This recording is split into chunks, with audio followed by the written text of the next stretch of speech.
नमस्कार दोस्तों, आपके अपने परिवार एम ऑनलाइन क्लासेस में आपका स्वागत है। आप लोगों के बीच में मैं आज पर्यावरण, ईवीएस, जीएस अर्थात सामान्य ज्ञान, इसको आप कुछ भी नाम कह सकते हैं, इनके महत्वपूर्ण प्रश्नों की श्रृंखला लेकर के उपस्थित हूँ। आप लोग बने रहें मेरे साथ, देखते रहें मेरे यूट्यूब चैनल को। आप लोगों के लिए ही हम लगातार प्रयासरत हैं।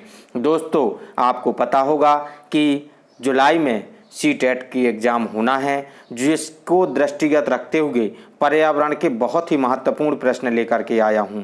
और जून या जुलाई के समथिंग आप लोगों को बता दूं, बुंदेलखंड विश्वविद्यालय द्वारा भी जो पेपर कराए जाते हैं वह भी पेपर होना संभव है, क्योंकि वह पाठ्यक्रम की दृष्टि से देखा जाए तो यूनिवर्सिटी तैयार है पेपरों के लिए। चलिए, अब चलने से पहले मैं अपने पहले प्रश्न पर चलने से पहले, जैसे कि वादा कर चुका हूं पूर्व की कक्षाओं में, कि जो बच्चे अच्छे नंबरों के बारे में जो हमारे प्रश्न दिए जाते हैं, प्रश्न श्रृंखला दी जा रही है, उसमें अच्छे नंबर प्राप्त करते हैं, उनके नाम अवश्य लिए जाते हैं। तो जैसे कि हमारी एक शिष्या रूपांशी सोनी, जिसने हमारे पूर्व की कक्षा पर्यावरण के में 15 में से 11 उत्तर सही किए हैं, उसका नाम मैं ले रहा हूं, उसको बधाई देता हूं। आगे इसी तरीके से उत्तरोत्तर उन्नति करती रहे बहन रूपांशी सोनी। चलिए चलते हैं हम अपने पहले प्रश्न की ओर। हमारा पहला प्रश्न आता है आपकी स्क्रीन पर। अब हमारा पहला प्रश्न क्या कहता है? सूर्य तथा पृथ्वी के निकटतम ग्रह कौन सा है? हमारा पहला प्रश्न कह रहा है कि सूर्य तथा पृथ्वी के निकटतम ग्रह कौन सा है? बुध तथा शुक्र, शुक्र तथा बुध, बुध तथा मंगल, या बुध तथा बृहस्पति। तो आप लोगों को इसका उत्तर बताना है। मेरे उत्तर बताने से पूर्व यदि आप उत्तर बता देते हैं तो बहुत ही अच्छी बात है, अन्यथा मैं तो उत्तर बता ही रहा हूं। चलिए दोस्तों, तो मैं बता दूं, सूर्य तथा पृथ्वी के निकटतम ग्रह की चर्चा की गई है कि आप क्रमशः देखें कि सूर्य के निकट कौन सा है और पृथ्वी के निकट कौन सा है। तो सूर्य और पृथ्वी के निकट की अगर चर्चा की जाए तो आपको बता दूं कि बुध तथा शुक्र, यह उत्तर जो प्रथम है वह सही है, जबकि दूसरे ऑप्शन में आपके में शुक्र तथा बुध दिया गया है। लेकिन क्रमशः की बात करें तो सूर्य पहले दिया गया है। तो सूर्य के पहले हमें देखना है कि सूर्य और पृथ्वी के मध्य में कौन सा आता है। तो सूर्य के पहले, सूर्य से जो जुड़ा हुआ ग्रह है वह बुध कहलाएगा, फिर उसके बाद शुक्र का नंबर आता है और फिर उसके पश्चात पृथ्वी का नंबर आता है, जो कि तीसरा नंबर है ग्रहों की दृष्टि से। आप लोगों को यह भी पता होगा, जानकारी के लिए देना चाहूँगा कि सूर्य से जोड़ करके ग्रहों की जो श्रृंखला है वह किस तरीके से है। तो आपको बता दूं कि सूर्य से जोड़ते हुए यदि ग्रहों की श्रृंखला देखें तो सर्वप्रथम बुध आएगा, बुध के बाद शुक्र आएगा आपका, शुक्र के बाद पृथ्वी आएगी आपकी, और पृथ्वी के बाद आपका मंगल आएगा, मंगल के बाद बृहस्पति आएगा, और बृहस्पति के बाद शनि भी आएगा, और शनि के बाद आपका अरुण आएगा, और अरुण के बाद वरुण आएगा। जैसे मैंने शॉर्ट रूप में लिख दिए हैं, यही क्रम हमारे सौर मंडल में ग्रहों की स्थिति का है, आप लोग देख सकते हैं। और ग्रहों की संख्या जैसा कि मैं बता चुका हूं, तो वही ग्रहों की संख्या 8 है। यम को अब गिना नहीं जाता है क्योंकि यह देखा नहीं गया है, बहुत समय से विशेषज्ञों ने, वैज्ञानिकों ने इसको खत्म कर दिया है। प्लूटो नाम का जो ग्रह था वह खत्म हो गया है। चलिए चलते हैं। तो आपको बता दें, जो मंगल ग्रह की बारे में चर्चा कर रहा था मैं, तो मंगल इसमें जो बीच में है, तो मंगल के आप यदि देखें तो मंगल जो ग्रह है, इसके पास में से एक पट्टी निकली हुई है। उस पट्टी को यदि कहा जाए तो उस पट्टी को कहा जाएगा क्षुद्र ग्रह पट्टी। इस पट्टी को यदि देखा जाए तो इस पट्टी को आप क्या कहेंगे? यह क्षुद्र ग्रह पट्टी कही जाएगी। जैसा कि आप लोग देखते हैं, यदि मंगलयान मूवी आपने देखी हो जो अक्षय कुमार द्वारा बनाई गई है, जो कि हमारे भारत के मंगल परीक्षण के ऊपर है, वह बहुत ही अच्छी मूवी है, आप लोग देखते रहिए। उसमें बहुत ही चीज़ें अच्छी बताई गई हैं। और आपको बता दूं, अन्य देश चाहे अमेरिका हो चाहे कोई भी हो, ये पहली बार में कोई भी देश सफल नहीं हुआ है, जैसे कि भारत सफल हो गया पहली बार में। तो भारत ने सफलता पाई है, क्योंकि इस पट्टी से लांघना निकलना हमारे ग्रह हमारे रॉकेट को हमारे रॉकेटों को जाना बहुत ही मुश्किल होता है। तो जिसमें से निकल करके हमारा ग्रह हमारा जो मंगलयान था वह प्रथम बार में सफल हो गया है। चलिए चलते हैं अब हम पृथ्वी, क्योंकि पृथ्वी की गुरुत्वाकर्षण शक्ति जो है वह ऐसे किसी भी वस्तु को अपने से दूर नहीं होने देती है। चलिए उसको पार करना बहुत ही आसान नहीं होता है। चलिए चलते हैं हम अपने अगले प्रश्न की ओर। हमारा अगला प्रश्न आता है आपकी स्क्रीन पर, देखिए बुध और शुक्र, जैसा मैं बता चुका हूं उत्तर में, वही उत्तर सही है। चलिए चलते हैं अब हम अपने अगले प्रश्न की ओर। अगला प्रश्न हमारा क्या कहता है, किस ग्रह को नीला ग्रह कहा जाता है? यह आपको याद होगा, बहुत ही अच्छा प्रश्न है, क्योंकि यह प्रश्न ऐसा हो नहीं सकता है कि जो भी पृथ्वी पर स्थित है, जो भी थोड़ी सी जानकारी रखता है, तो वह हर कोई जानता है कि नीले ग्रह के नाम से हमारी पृथ्वी को ही जाना जाता है। पृथ्वी, ऑप्शन दिए गए हैं, मैं बता भी देता हूँ, पृथ्वी, शनि, मंगल, शुक्र। तो इसका उत्तर जो सही है वह पृथ्वी है। इसलिए मैंने पहली बार में बता दिया, क्योंकि यह प्रश्न जटिल नहीं है, यह बहुत ही सरल प्रश्न है। और यह जो नीला ग्रह, यदि यह पूछा जाता आपसे तो शायद आप भ्रमित हो जाते कि जो नीला दिखने का कारण है वह पृथ्वी का नीला दिखने का कारण क्यों है? क्योंकि हमारी पृथ्वी पर, आपको पता होना चाहिए, जल की अधिकता है। यदि जल की अधिकता है तो देखें तो 75% में जल है, 25% समथिंग में हम लोग रहते हैं। तो यही कारण है, इसी वजह से जो जल की अधिकता के कारण ही नीला ग्रह दिखाई देता है, जो कि पृथ्वी हमारा नीला ग्रह के उसमें नंबर में आता है। चलिए चलते हैं, देखिए हमारा उत्तर पृथ्वी सही है, आपको दिखाई देता हूं। अब चलते हैं हमारे अगले प्रश्न की ओर। अगला प्रश्न हमारा क्या कहता है? अगला प्रश्न कहता है कि भू अक्ष तल पर भू अक्ष का झुकाव है। भू अक्ष तल पर भू अक्ष का झुकाव है 90 डिग्री, 23 सही 1/2 अंश, या 0 अंश, या 66 सही 1/2 अंश। तो आपको बता दूं कि भू अक्ष पर अपना झुकाव, बहुत से प्रश्न क्योंकि हम देख चुके हैं जिसमें हम लोग 23 सही 1/2 पृथ्वी का झुकाव बता चुके हैं, लेकिन इसमें भूकक्ष तल पर भू अक्ष का झुकाव बताना है आपको। तो भूकक्ष तल पर आपका जो उत्तर सही होता है वह है 66 सही 1/2 अंश। तो आपको बता दें यह जो हमारा उत्तर सही है। लेकिन यदि प्रश्न उठता है कि पृथ्वी अपने अक्ष पर कितने अंश झुकी हुई है, तब हमारा उत्तर जो होता वह 23 सही 1/2 अंश होता। लेकिन उसने भूकक्ष पर भू अक्ष का झुकाव की स्थिति पूछी है, तो हमारा उत्तर सही होता है 66 सही 1/2 अंश। चलिए दोस्तों, हम अपने अगले प्रश्न की ओर चल रहे हैं। आप लोगों को मैं बार बार कह रहा हूं कि हमारे चैनल के साथ में बने रहिए, और जो भी प्रतियोगी हैं, जो भी हमारे विश्वविद्यालय में या फिर जो एक शिक्षक बनने की तमन्ना रखते हैं, तो वह हमारे साथ में अवश्य बने रहें, जिससे कि आप लोगों को लाभ होगा। चलिए दोस्तों, तो मैं आप लोगों को बता दूं सौर मंडल का सबसे छोटा उपग्रह कौन सा है। यदि सौर मंडल का सबसे छोटे उपग्रह की चर्चा करें तो हमें बताना है कि सौर मंडल का सबसे छोटा उपग्रह कौन सा है। फोबोस है, डीमोस है, लेडा है, या फाइडेलिया है। तो आपको बताना है दोस्तों कि सौर मंडल का सबसे छोटा उपग्रह यदि बोला जाए तो छोटा उपग्रह फोबोस कहलाता है, जो कि हमारा आंसर सही है। फोबोस कह दिया मैंने, डीमोस कहलाता है जो सौर मंडल, क्योंकि यह 2 ग्रह की चर्चा करनी थी मुझे, जो कि सौर मंडल के मंगल ग्रह में 2 उपग्रह हैं। 2 उपग्रह कौन कौन से हैं? फोबोस और डीमोस हैं। लेकिन हमारे उत्तर जो सही है, हमारा उत्तर डीमोस सही है, क्योंकि सौर मंडल का सबसे छोटा उपग्रह कहा जाए तो डीमोस है। यदि इसके साथ में प्रश्न आपके दिमाग में आ रहा होगा, यदि छोटा उपग्रह डीमोस है तो बड़ा कौन सा है, तो आपको बता दूं कि सबसे बड़ा उपग्रह की चर्चा यदि की जाए तो गैनीमीड,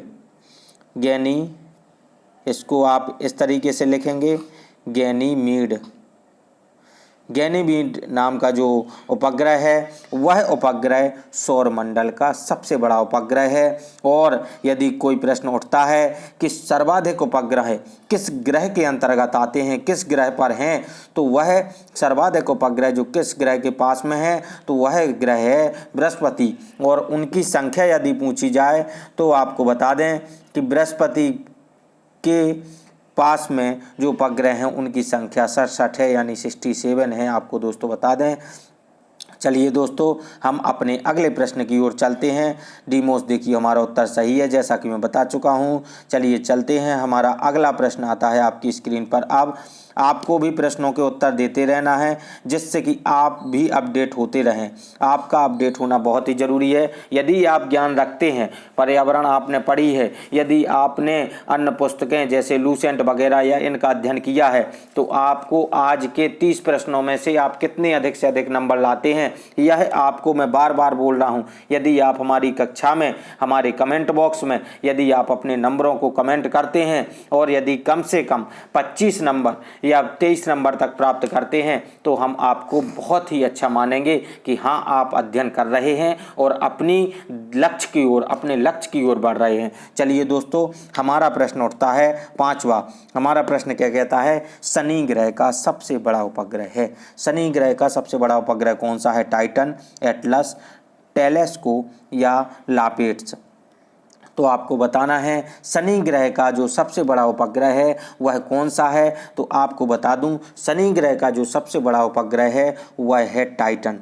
टाइटन शनि ग्रह का सबसे बड़ा उपग्रह है। और आपको बता दूं कि शनि ग्रह पर जो उपग्रहों की स्थिति बताई जाए, संख्या बताई जाए, तो शनि ग्रह पर जो उपग्रहों की संख्या है वह 62 अर्थात 62 उपग्रह हैं। हमारे शनि ग्रह के पास में उपग्रहों की संख्या यदि कही जाए तो 62 उपग्रह हैं।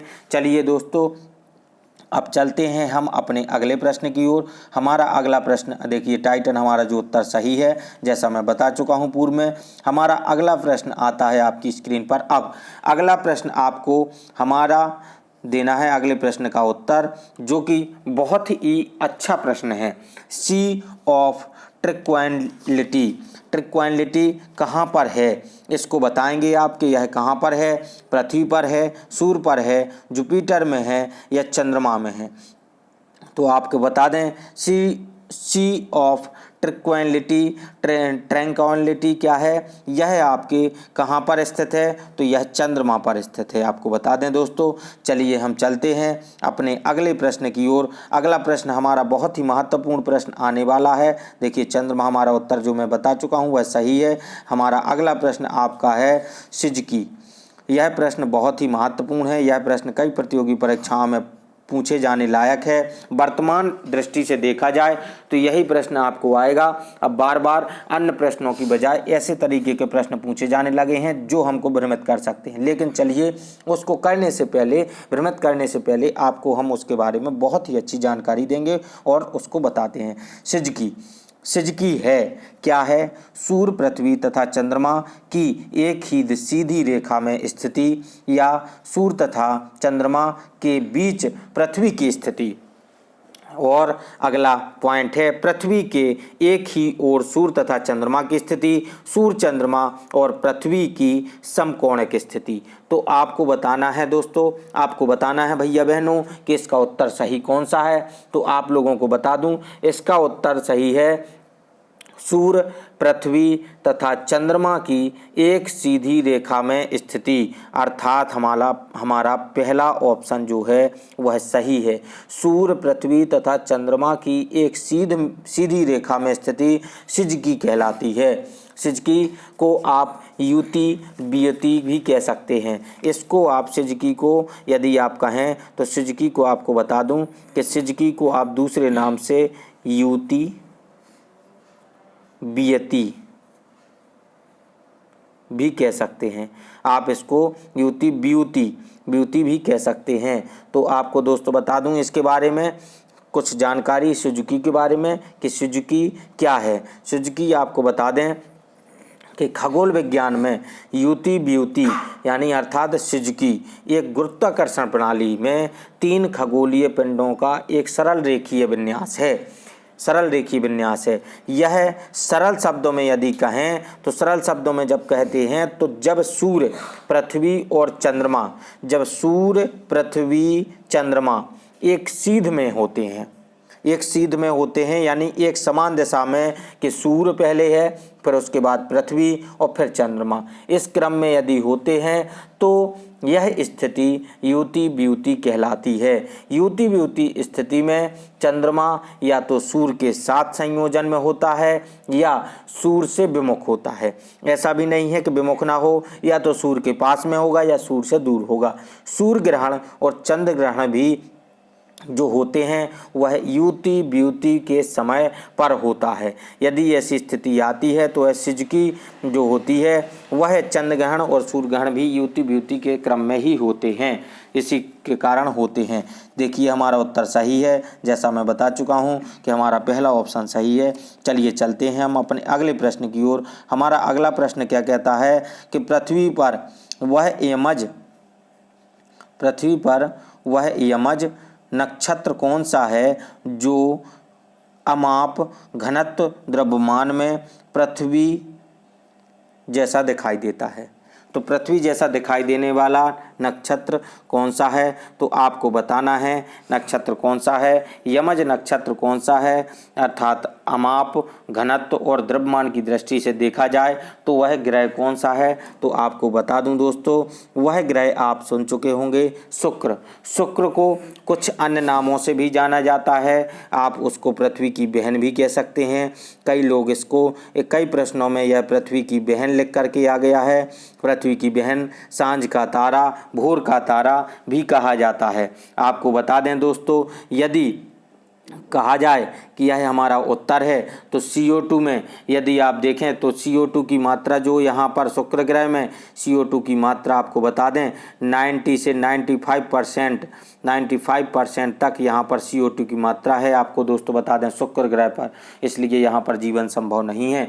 चलिए दोस्तों हम अपने अगले प्रश्न की ओर चलते हैं। देखिए हमारा उत्तर शुक्र जो दिया था मैंने वह सही है। हमारा अगला प्रश्न क्या कहता है, अगला प्रश्न कहता है ब्लू मून परिघटना। ब्लू मून परिघटना होती है, कब होती है, जब एक माह में 2 पूर्णिमा हों, जब एक ही कैलेंडर वर्ष में 2 लगातार माहों में 4 पूर्णिमाएँ हों, जब एक ही कैलेंडर वर्ष में 3 माह एक ही माह में 2 पूर्णिमाएँ हो, उपरोक्त में से किसी से भी नहीं।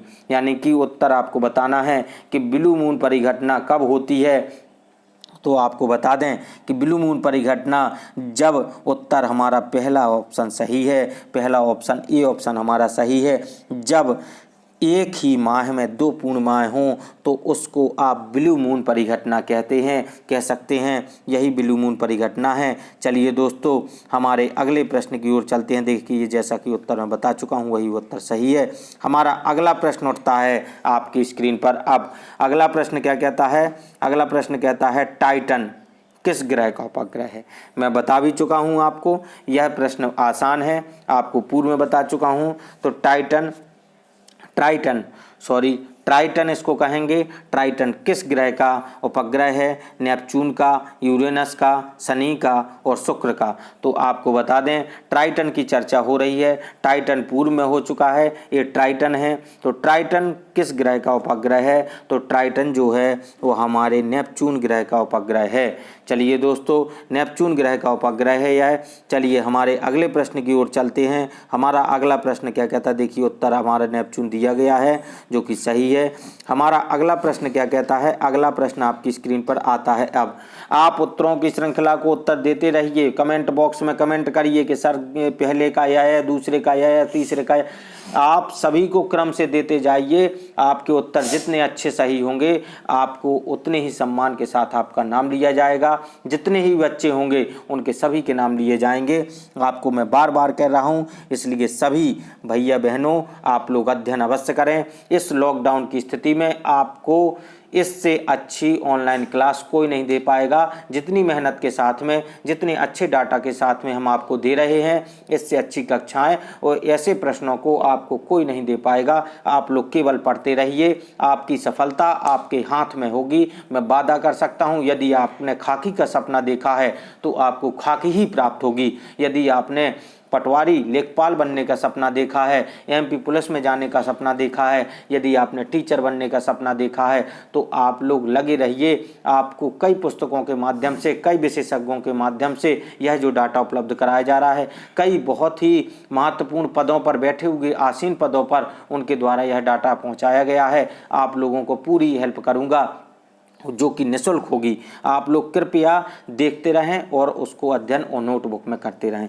चलिए हम प्रश्न पर गुजरते हैं। हमारा अगला 11वां प्रश्न है कि स्थल मंडल की मोटाई भूकंपीय तरंगों के आधार पर कितनी मापी गई है। स्थल मंडल की मोटाई भूकंपीय तरंगों के आधार पर कितनी मापी गई है। 105 किलोमीटर, 100 किलोमीटर, 200 किलोमीटर या 80 किलोमीटर। तो चलिए दोस्तों, स्थल मंडल की मोटाई जो हमारा ऑप्शन सही है वह आपको बता देते हैं। आपने सोच लिया होगा, स्थल मंडल की मोटाई भूकंपीय तरंगों के आधार पर मापी गई है जो कि 100 किलोमीटर है। चलिए दोस्तों, इसका सही आंसर आपको बता दिया है मैंने, 100 किलोमीटर है। देखिए हमारा आंसर आपकी स्क्रीन पर है, 100 किलोमीटर सही है उत्तर। अब हमारे अगले प्रश्न की ओर बढ़ते हैं। हमारा अगला प्रश्न क्या कहता है, निम्न में से किसको व्हाइट ऑफ द अर्थ कहा जाता है। यह बहुत ही महत्वपूर्ण प्रश्न है। यह कई बार प्रश्न पत्रों में पूछा जाता है लेकिन हम छोड़ करके चले जाते हैं इसको, तो हमें ध्यान में देना है। निम्न में से बहुत ही इंपॉर्टेंट प्रश्न है यह दोस्तों, आप लोगों को बता दूं यह बहुत ही इंपॉर्टेंट प्रश्न है। निम्न में से किसको व्हाइट ऑफ द अर्थ कहा जाता है। क्रस्ट को, मेटल को, कोर को, इनमें से कोई नहीं। तो आपको बता दूं दोस्तों कि जो भी इसको व्हाइट ऑफ द अर्थ कहा जाता है तो वह परत का नाम है मेटल। मेटल को व्हाइट ऑफ द अर्थ के नाम से जाना जाता है। चलिए दोस्तों, हम अपने अगले प्रश्न की ओर बढ़ रहे हैं। हमारा अगला प्रश्न स्क्रीन पर आता है। अब अगला प्रश्न क्या कहता है, प्लेट विवर्तनिकी सिद्धांत का प्रतिपादन किस वर्ष प्रस्तुत किया गया। प्लेट विवर्तनिकी सिद्धांत का प्रतिपादन किस वर्ष किया गया। 1875 में, 1960 में, 1965 में, 1975 में। तो आपको बता दें दोस्तों, जो कि प्लेट विवर्तनिकी सिद्धांत का प्रतिपादन जो किया गया था वह 1960 में किया गया था। आपको बता दूं दोस्तों, यह जो सिद्धांत दिया था यह किन महाशय ने दिया था, तो हैरी हेस नाम के महाशय थे। हैरी हेस नाम के महाशय थे, इन्होंने यह दिया था। दोस्तों आप लोगों को बता दूं कि जो प्लेट विवर्तनिकी सिद्धांत का प्रतिपादन 1960 में हुआ था और हैरी हेस नाम के वैज्ञानिक ने इसको दिया था। चलिए चलते हैं हम अपने देखिए 1960 हमारा उत्तर सही है। अगला क्वेश्चन आपकी स्क्रीन पर आता है। अब टॉपिक ऑफ कैंसर, ट्रॉपिक, इसको टॉपिक लिखा है, यह ट्रॉपिक है। ट्रॉपिक ऑफ कैंसर निम्न में से क्या है। तो आपको बता दूं कि ट्रॉपिक ऑफ कैंसर एक प्रकार की रक्त संबंधी बीमारी है। कैंसर की रोकथाम का एक वैज्ञानिक उपकरण है। यह 23 सही 1/2 उत्तरी अक्षांश रेखा है, यह 23 सही 1/2 दक्षिणी अक्षांश रेखा है। तो दोस्तों इसके ट्रॉपिक ऑफ कैंसर नाम से आपको विदित हो रहा होगा। इसमें आपको भ्रम भी हो सकता है कि आप इसको समझ लें कोई कैंसर वाली बीमारी की बात हो रही है, तो आप लगा भी सकते हैं, क्योंकि शायद जीव विज्ञान का प्रश्न रख दिया गया हो, क्योंकि पर्यावरण में यह भी पूछा जा सकता है। लेकिन आपको बता दें कि ट्रॉपिक ऑफ कैंसर की चर्चा आगे यदि की जाती है तो वह जो कहलाती है वह 23 सही 1/2 उत्तरी अक्षांश कहलाती है। तो आपको बता दें इसका सही उत्तर जो है सी ऑप्शन हमारा सही उत्तर है। इसी को आप ट्रॉपिक ऑफ कैंसर को कर्क रेखा के नाम से जानते हैं। इसको कर्क रेखा कह सकते हैं, जो कि कर्क रेखा कह सकते हैं। और यह कर्क रेखा जो है अगर हमारे भारत की देखी जाए तो किन राज्यों से गुजरती है, तो एक बहुत ही अच्छी उसके लिए ट्रिक है जो कि किसी ने यह ट्रिक बनाई है। वह ट्रिक बहुत ही अच्छी है। एक मित्र पर, जैसे कि मैं अगर अपनी ट्रिक के अनुसार यदि कहूँ तो एक मित्र पर, हमारा मित्र है, उस मित्र पर क्या हुआ कि चींटियाँ आ गईं, उस मित्र पर चींटियाँ आ गईं, उसकी शर्ट उसने पहनी, उस पर चींटियाँ आ गईं। तो दूसरा मित्र कहता है कि इस पर, मित्र पर गमछा झार, यानी कि गमछा उठा करके मित्र को क्या करें, मित्र को गमछे से उठा करके झाड़ दें, यानी जिससे कि उसकी चींटियाँ हट जाएं। उसी से यह समझ लो ट्रिक बनी है। मित्र पर गमछा झाड़ने से यदि आप पाएंगे तो 8 राज्यों से होकर गुजरती है यह कर्क रेखा। जैसे कि जो राज्य कहे जाएं तो आपको बता दें कि राज्यों की यदि संख्या 8 है तो जो कैंसर कर्क रेखा है, जो कैंसर रेखा है वह किन राज्यों से होकर गुजरती है, उनके नाम आपको बता दें। मित्र पर गमछा झार से मतलब है, मित्र का मतलब है मिजोरम, आपका तात्पर्य है मिजोरम एम से,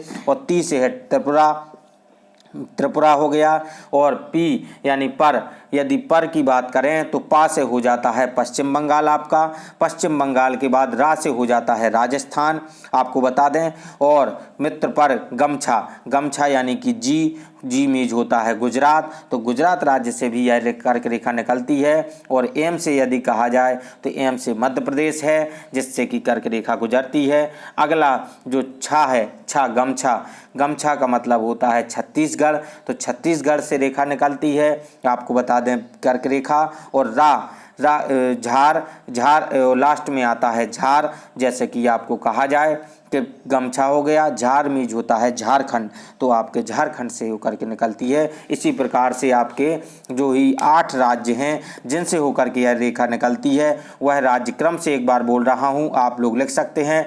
मित्र पर गमछा झार, उसके जो नाम हैं मिजोरम, त्रिपुरा, पश्चिम बंगाल, राजस्थान, गुजरात, मध्य प्रदेश, छत्तीसगढ़, झारखंड, इसी क्रम में आप इनको लिख लें। और जो मैं बोल रहा हूँ मित्र पर गमछा झार, क्योंकि उस पर चींटियाँ आ गई थी तो हमने कहा कि मित्र पर गमछा को झार यानी कि गमछे को झाड़ा जाए तो ही चींटियाँ भागेंगी। चलिए दोस्तों, मैं जैसा कि बता चुका हूँ हमारे इस प्रश्न का उत्तर जो है 23 सही 1/2 है। यह बहुत ही इंपॉर्टेंट प्रश्न है, यह आपसे पूछा जा सकता है प्रतियोगी परीक्षाओं की दृष्टि से, यह बहुत ही महत्वपूर्ण प्रश्न है, इंपॉर्टेंट प्रश्न है। चलिए दोस्तों, अब हम चलते हैं अपने अगले प्रश्न की ओर।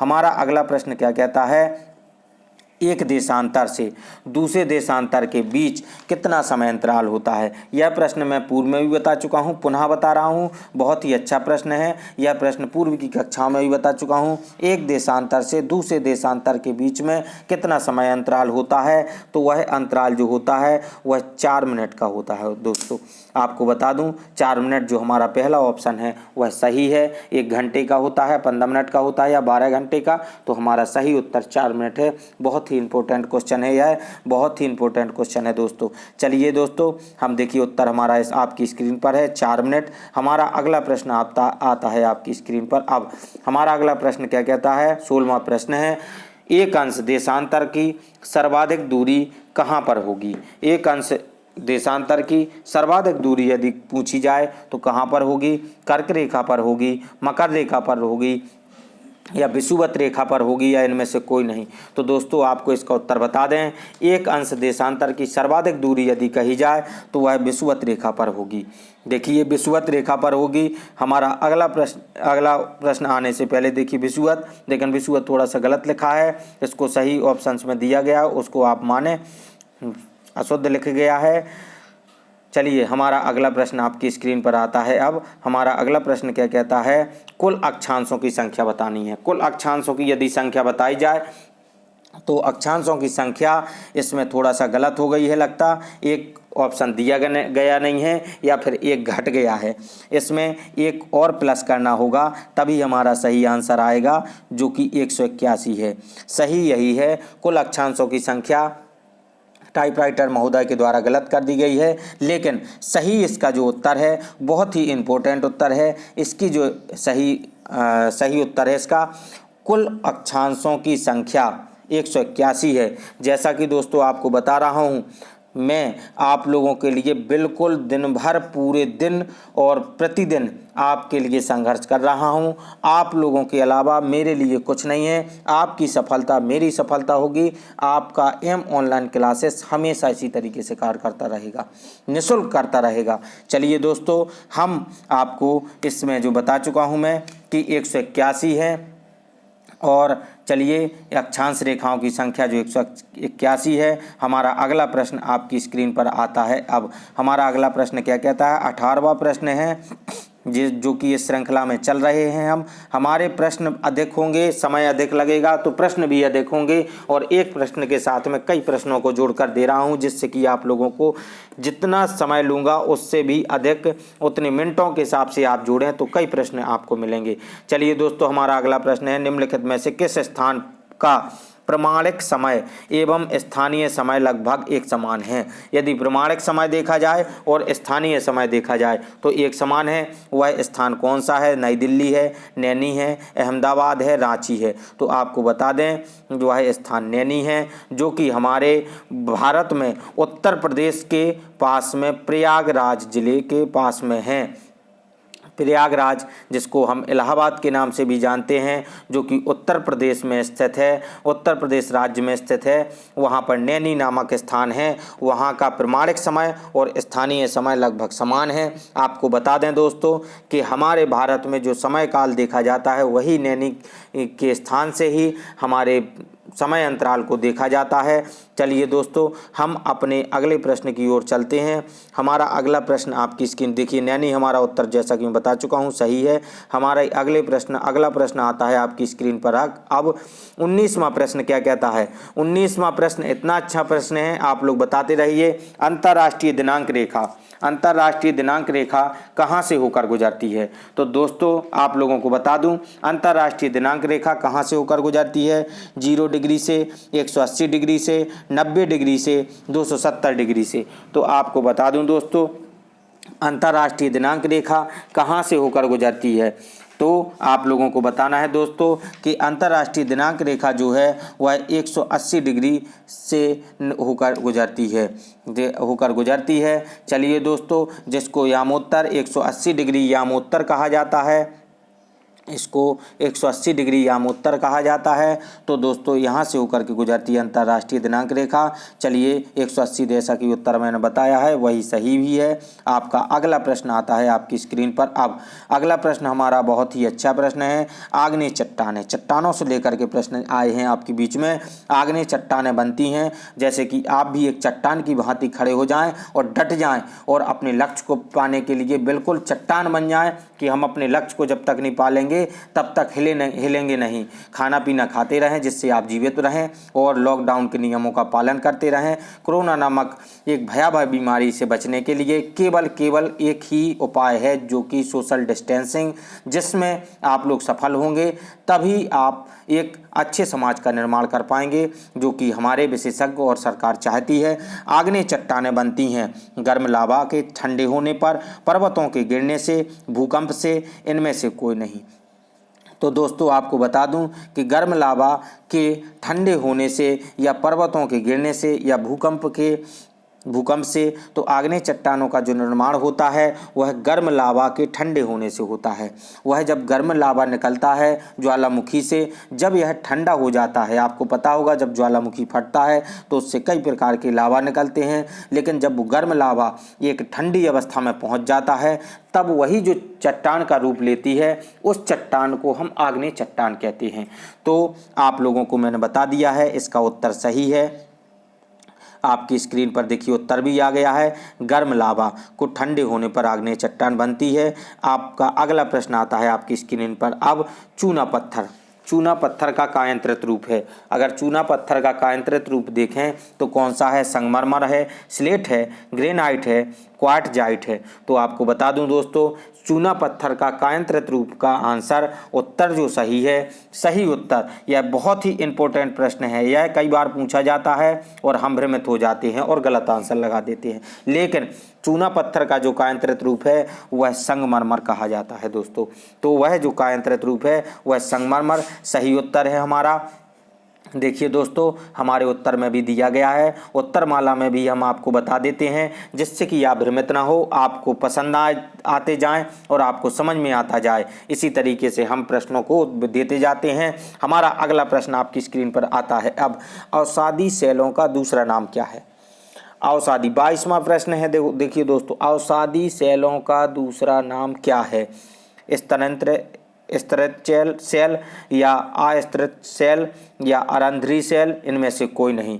तो आपको बताना है इसमें से कौन सा सही है। अवसादी सेलों का जो दूसरा नाम है वह स्तरित सेल कहलाता है। दूसरे नाम से इसको, अवसादी सेलों को स्तरित सेल के नाम से भी जाना जाता है दोस्तों। चलिए दोस्तों, हम अपने, देखिए उत्तर हमारा स्तरित सेल सही दिया गया है। अगला प्रश्न हमारा आपकी स्क्रीन पर आता है अब। अगला प्रश्न कहता है सीस्मोग्राफ।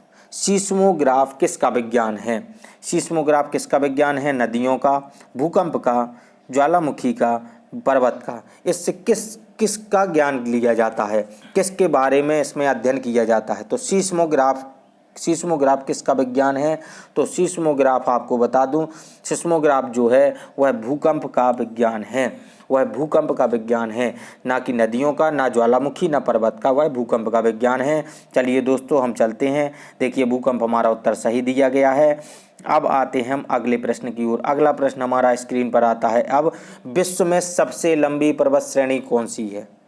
विश्व में सबसे लंबी पर्वत श्रेणी की चर्चा की जा रही है। सबसे लंबी पर्वत श्रेणी की चर्चा विश्व के स्तर पर देखना है तो आपको बताना है कि वह कौन सी पर्वत श्रेणी है। तो आपको बता दें दोस्तों, वह पर्वत श्रेणी आल्प्स है, रॉकीज है, एंडीज है या हिमालय है। तो दोस्तों, हमारा जो सी ऑप्शन है, एंडीज सबसे लंबी पर्वत श्रेणी है। विश्व के स्तर पर देखा जाए तो विश्व की सबसे लंबी श्रेणी की चर्चा की जाए, सबसे लंबी श्रृंखला जो देखी जाए तो एंडीज पर्वत श्रृंखला है। और यह जो आपको बता दूं, यह जो श्रृंखला है वह दक्षिण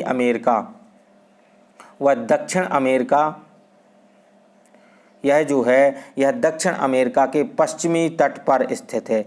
यह दक्षिणी अमेरिका के पश्चिमी तट पर, यह दोस्तों आपको बता दूं, दक्षिणी अमेरिका के पश्चिमी तट पर स्थित है यह एंडीज पर्वत श्रेणी। यह विश्व की सबसे लंबी पर्वत श्रृंखला है। चलिए दोस्तों, हम अपने अगले प्रश्न की ओर चल रहे हैं। हमारा अगला प्रश्न आता है आपकी स्क्रीन पर अब। हमारा अगला प्रश्न माउंट एवरेस्ट से है। माउंट एवरेस्ट किस देश में है? आप लोग भली भांति जानते होंगे इस प्रश्न को, लेकिन पूछना जरूरी था कि शायद इसको रिपीट करते रहें, अपडेट करते रहें, तो हमें बार बार इससे गुजरते रहेंगे तो हमें वह प्रश्न हमेशा याद बना रहेगा। माउंट एवरेस्ट किस देश में है? चीन में, भारत में, नेपाल में, भूटान में।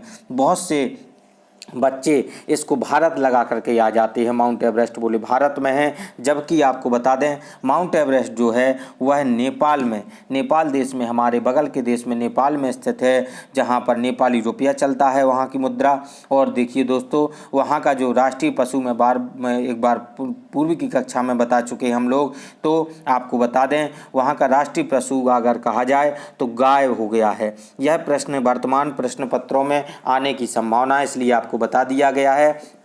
नेपाल के राष्ट्रीय पशु की चर्चा की जाए तो वह गाय है और वहाँ पर नेपाली रुपया चलता है। और माउंट एवरेस्ट की यदि लंबाई की बात की जाए तो माउंट एवरेस्ट की जो लंबाई है 8,850 मीटर है। मीटर में गिनना है क्योंकि मीटर में बताई गई है, 8,850 मीटर है। चलिए दोस्तों, इसकी माउंट एवरेस्ट की लंबाई बता दी है हमने, ऊंचाई बता दी है, और यह नेपाल देश में स्थित है। अपने अगले प्रश्न की ओर चल रहे हैं। देखिए, नेपाल हमारा उत्तर सही है, जैसा कि मैं बोल चुका हूं। हमारा अगला प्रश्न आता है आपकी स्क्रीन पर अब। अगला प्रश्न क्या कहता है? वायुमंडल में सर्वाधिक गैस कौन सी गैस मिलती है? वायुमंडल में सर्वाधिक कौन सी गैस मिलती है? तो ऑक्सीजन मिलती है, या हाइड्रोजन मिलती है, या नाइट्रोजन मिलती है, या कार्बन डाइऑक्साइड मिलती है। यह बहुत ही आसान सा प्रश्न है, लेकिन लेना आवश्यक था क्योंकि इसमें से कुछ आपको जानकारी हमें देनी थी। जैसे कि अगर इस प्रश्न की चर्चा करें तो वायुमंडल में सर्वाधिक कौन सी गैस मिलती है, तो दोस्तों आपको बता दूं कि वायुमंडल में सर्वाधिक कौन सी गैस मिलती है, उस गैस का नाम है नाइट्रोजन।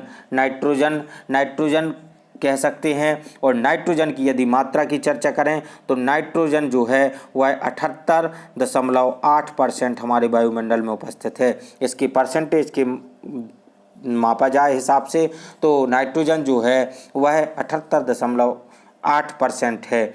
और उसके बाद आती है ऑक्सीजन आपकी, जिसको हम प्राणवायु भी कहते हैं। तो ऑक्सीजन जो है, ऑक्सीजन की जो प्रतिशत में यदि देखें तो 20.95% हमारे वायुमंडल में ऑक्सीजन की मात्रा है। आर्गन आपकी 0, आर्गन जिसको AR कहते हैं, आर्गन आपकी 0.93% है। इसके बाद आपकी कार्बन डाइऑक्साइड की यदि चर्चा करें जिसको CO2 कहते हैं, तो CO2 की यदि चर्चा करें तो CO2 आपके 0.036% है। आपको बता दें कार्बन डाइऑक्साइड कम है। इसके बाद आपकी नियोन है, मौखिक रूप से बोल रहा हूँ, नियोन का जो प्रतिशत है वह 0.002% है। और हीलियम का जो परसेंटेज है वह 0.005% है। और क्रिप्टॉन है 0.001% है। इसके बाद जेनन है, जेनन जिसको XE कहते हैं, यह जो है 0.00040 और 9 यानी कि 0.00009। और हाइड्रोजन जो है H यानी अर्थात 0.00005% के हिसाब से है। तो देखिए दोस्तों, मैं आपको बता चुका हूँ, इनकी मात्राओं में आपको भ्रमित नहीं होना है। केवल इतना याद रखना है, वायुमंडल में पूछा जा सकता है आपका प्रश्न, नाइट्रोजन किस गैस, नाइट्रोजन की मात्रा कितनी है या कौन सी सर्वाधिक है, और ऑक्सीजन की मात्रा कितनी है या कार्बन डाइऑक्साइड की मात्रा कितनी है। तो ऐसे प्रश्न पूछे जाते हैं। चलिए दोस्तों, हमारे अगले प्रश्न की ओर चलते हैं। 26 प्रश्न हो चुके हैं हमारे। 27वां प्रश्न आपकी स्क्रीन पर आता है। अब 27वां प्रश्न कहता है ओजोन परत। ओजोन परत पृथ्वी से करीब ऊंचाई पर है। पृथ्वी, ओजोन परत जो है पृथ्वी से करीब ऊंचाई पर है। कितनी ऊंचाई पर है? 50 किलोमीटर, 300 किलोमीटर, 2000 किलोमीटर या 20 किलोमीटर। तो आपको बताना है ओजोन परत पृथ्वी से करीब ऊंचाई पर है, कितनी ऊंचाई पर है आपको बताना है दोस्तों। तो ओजोन परत जो है वह पृथ्वी से 20 किलोमीटर की ऊंचाई पर स्थित है। आपको दोस्तों बता चुका हूँ, यह ऑप्शन सही है। और ओजोन परत से यदि प्रश्न उठते हैं तो कुछ प्रश्न ऐसे उठते हैं कि ओजोन परत को जो मापने की इकाई है वह कौन सी है। तो आपको बता दूं, मापने की इकाई डॉप्सन है। ओजोन परत को मापने की इकाई डॉप्सन है। ओजोन परत को जब मापते हैं तो वह डॉप्सन में मापते हैं। डॉप्सन इसकी इकाई है। और इसको O3 भी कह सकते हैं, ओजोन को O3 कह सकते हैं। और इसको क्षीण करने वाली गैस की बात कहें तो CFC इसको नुकसान पहुंचाती है। इसके बाद आपको बता दें, यह ओजोन परत किस मंडल में स्थित है, यह भी प्रश्न आता है। यह प्रश्न आता है तो आप इसको स्ट्रेटोस्फीयर भी कई जगह पर लिखा मिल सकता है, जिसको स्ट्रेटोस्फीयर कह सकते हैं।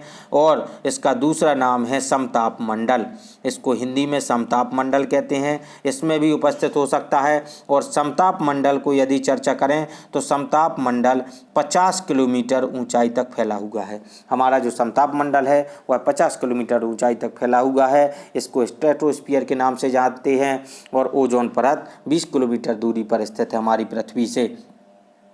चलिए दोस्तों, हम अपने अगले प्रश्न देखिए। 20 किलोमीटर हमारा उत्तर सही है। हमारा अगला प्रश्न आता है आपकी स्क्रीन पर। अब अगला प्रश्न हवाओं से, पवनों से लेकर के है। यह प्रश्न बहुत ही महत्वपूर्ण है। यह प्रश्न आपको कहीं नहीं देखने को मिलेंगे।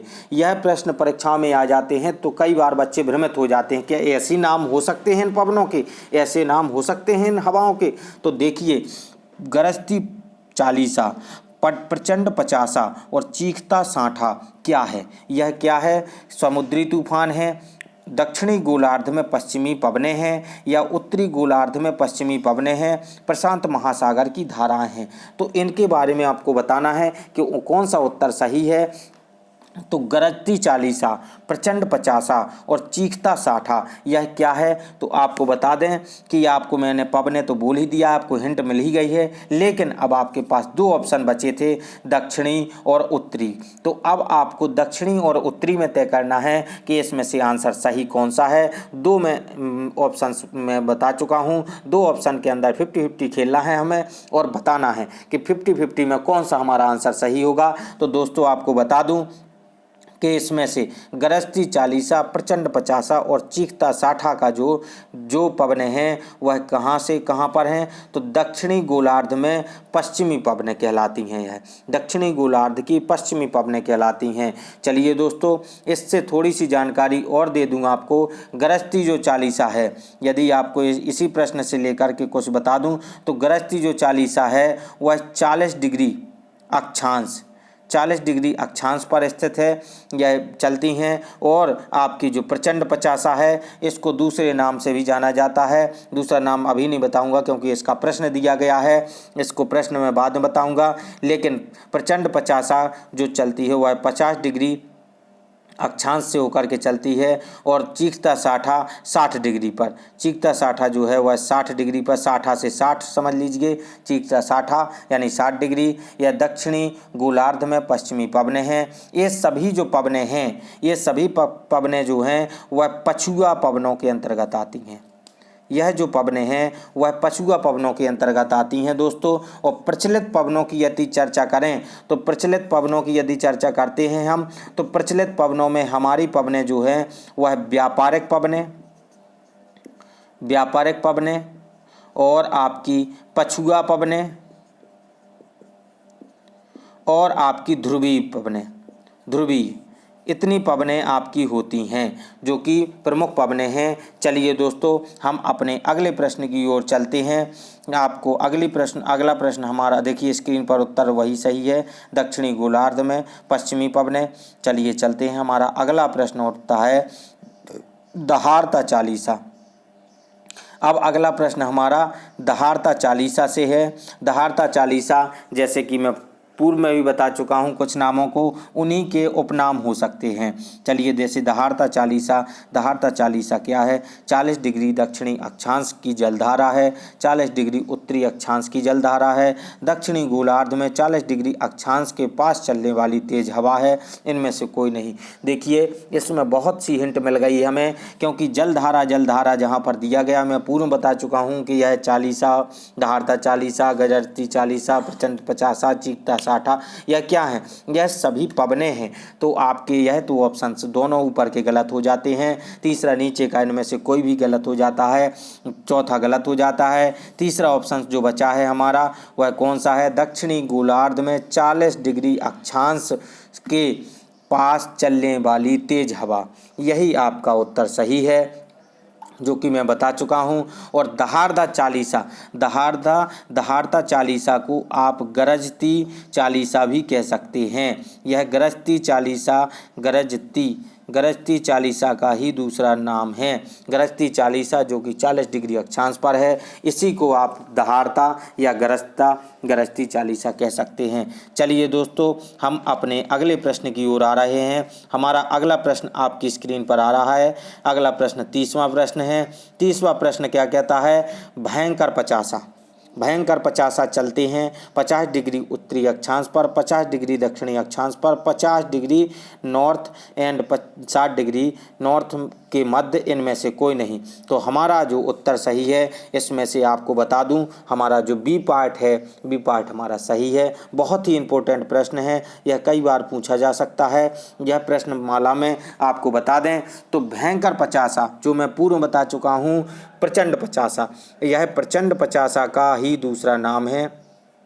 प्रचंड पचासा जो मैं पूर्व बता चुका हूँ, प्रचंड पचासा का ही नाम है भयंकर पचासा।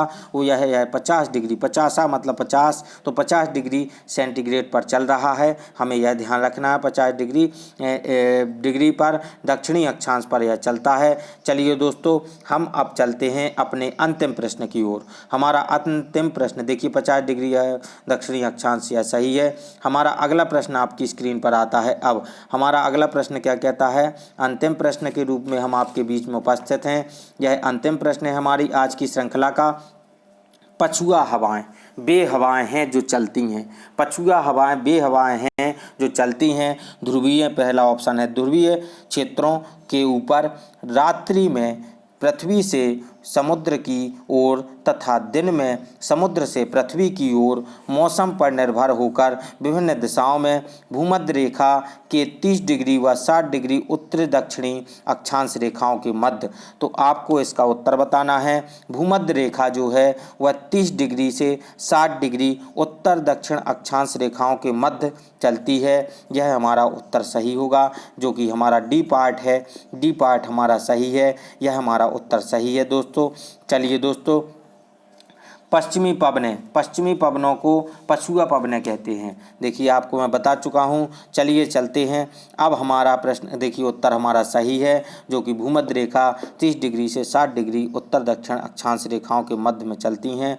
चलिए अब हम आपसे विदा लेना चाहेंगे। हमारा निवेदन है कि हमारी एम ऑनलाइन क्लासेस में जितने भी नए लोग जुड़े हुए हैं वह क्या करें, वह हमारे चैनल को सबसे पहले सब्सक्राइब करें और लाइक करें और अपने ही दोस्तों तक शेयर करें, जिससे कि वह भी इसका लाभ ले सकें, वह भी हमारे परिवार का अंग बन सकें। इसी तरीके से हमारे साथ में जुड़े रहिए। चलिए दोस्तों, आप लोगों को आपके अपने चैनल प्रत्येक वीडियो को शेयर अवश्य करें। हमारा लक्ष्य हमारे चैनल का लक्ष्य है, एम ऑनलाइन क्लासेस का लक्ष्य है प्रत्येक घर परिवार में हो सरकारी नौकरी। आपको बता दूं, एम ऑनलाइन क्लासेस परिवार आपके लिए हमेशा तत्पर है, हर संभव मदद करेगा और आप हर संभव मदद निःशुल्क करेगा।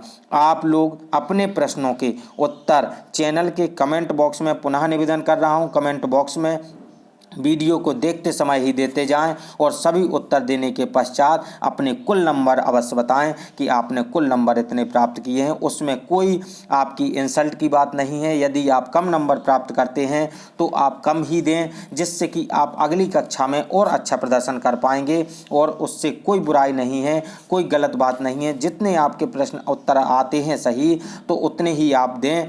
देने के पश्चात कुल नंबर हमारे कमेंट बॉक्स में कमेंट करें और हम आपका नाम अगली कक्षा में अवश्य लेंगे। जो लोग अच्छे नंबर प्राप्त करेंगे या जो लोग कम भी प्राप्त करेंगे, ऐसा नहीं है उनके नहीं लेंगे, समय होगा तो हम उनके भी नाम लेंगे, लेकिन आप लोग अपना नाम अवश्य बताएं। धन्यवाद दोस्तों। जय हिंद दोस्तों। धन्यवाद दोस्तों। वंदे मातरम। जय हिंद दोस्तों।